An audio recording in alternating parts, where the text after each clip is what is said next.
I think education definitely helps. It is if we integrate cultural diplomacy into programs within curricula in the college or pre-university programs, it definitely helps to allow students and graduates to understand, to have the culture of tolerance, to have an open mind, to understand the other perspective.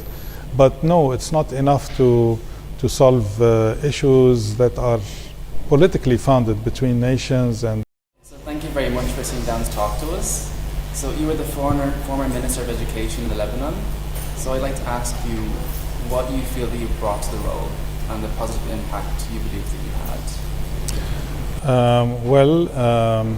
Actually, we've done quite a bit during my time. I was Minister of Education and Higher Education during 2011-2014. So during a three-year period, I had the opportunity to make lots of changes. You have to remember that the ministry used to be three ministries. So it addresses the education sector, so K to 12.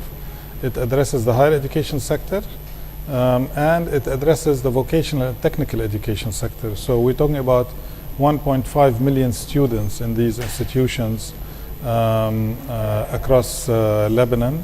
That's almost a third, more than the third of the society population there.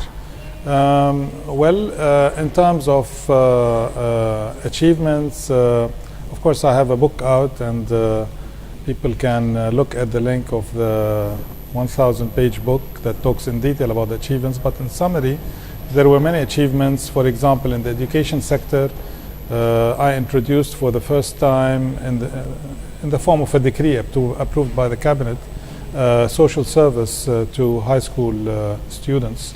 So now it's compulsory. Students have to complete 60 hours in 3 years of community service. You multiply this by the number of high school students, that's around 1 million hours of community service. That allows students to interact and discuss with the other many issues, as well as serve a lot of the municipalities. And for example, I mean, we have an EU grant to plant 40 million trees over a 10-year period to increase the green areas in Lebanon. This is one of the hundreds of tasks they can do as part of the community service. So that was one. The other one, and I'm just selecting a few because otherwise I'll take hours. In vocational and technical education, it was a sector that has been ignored for many years, and I think this sector is extremely important in many ways because it addresses the unemployment, high unemployment issue in Lebanon as well as the region. Of course, the vocational and technical education was revamped. So instead of spending 5 years after grade 12, now you spend 3 years to get what's called the LT, Licence Technique, which is equivalent to a bachelor degree in a regular academic program. We introduced thousands of new scholarships to encourage students to go into the sector. We did a lot of unification of labs and to save on the bill of laboratories for this VTE sector.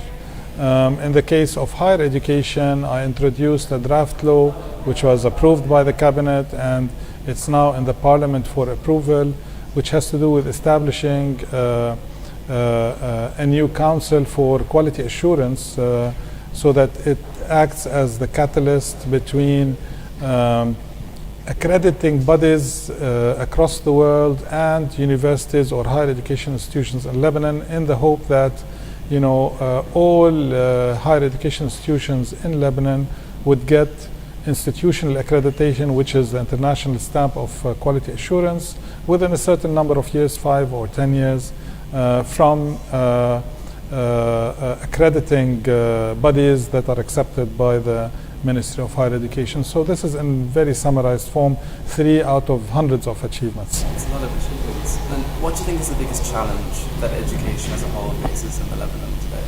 If I want to summarize, choose one major challenge, it would be how serious any cabinet takes education and puts it as one of the main items of its strategic plan.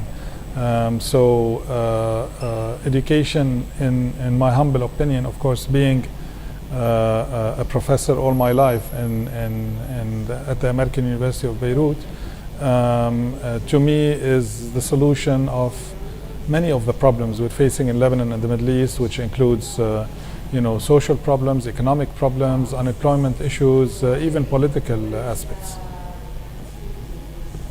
Okay, so let's talk about cultural diplomacy.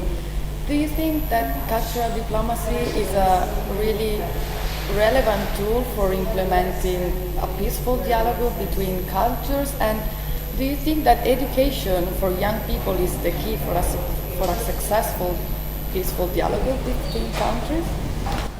I think education definitely helps. It is if we integrate cultural diplomacy into programs within curricula in the college or pre-university programs, it definitely helps to allow students and graduates to understand, to have the culture of tolerance, to have an open mind, to understand the other perspective.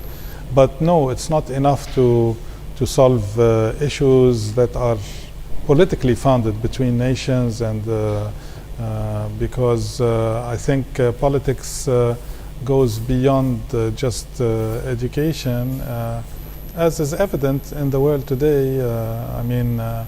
We have outstanding, in some countries at least, outstanding academic programs, yet there are lots of political issues that are unsolved, but it certainly is a step in the right direction. And during your career, can you give us an example where you were involved in a successful cultural dialogue?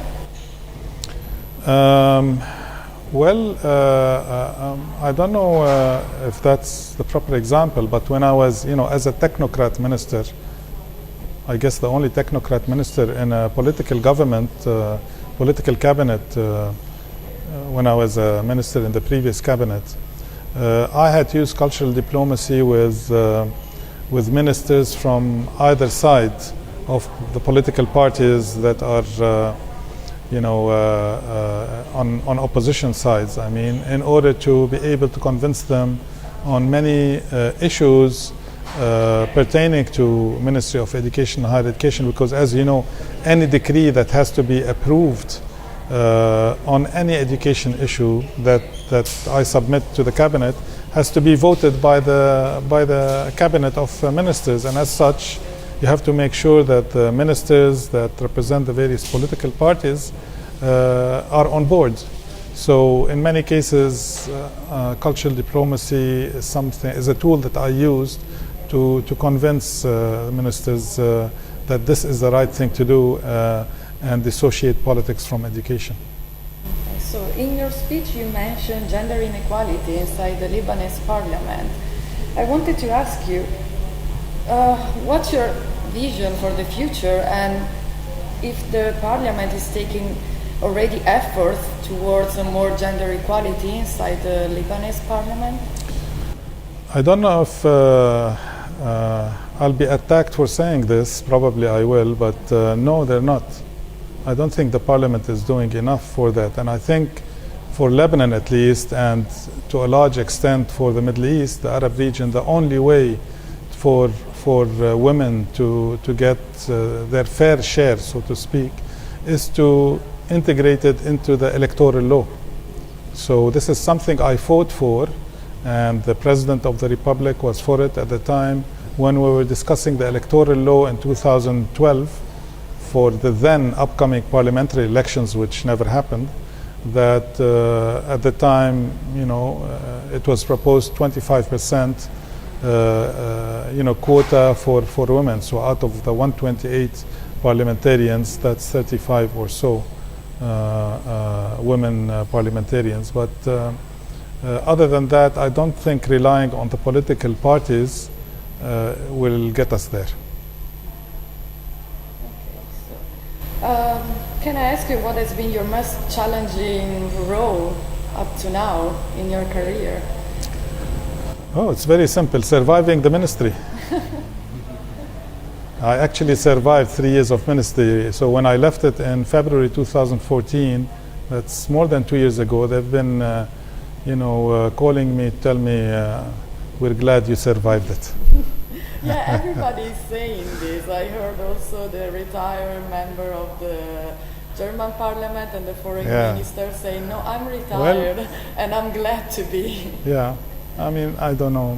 Probably it's the same in many places, for a technocrat minister to be part of a political forest is not easy. But I made it with a lot of success stories. Thank you very much for taking time to talk to us. Thank you. Thank you very much. Thank you.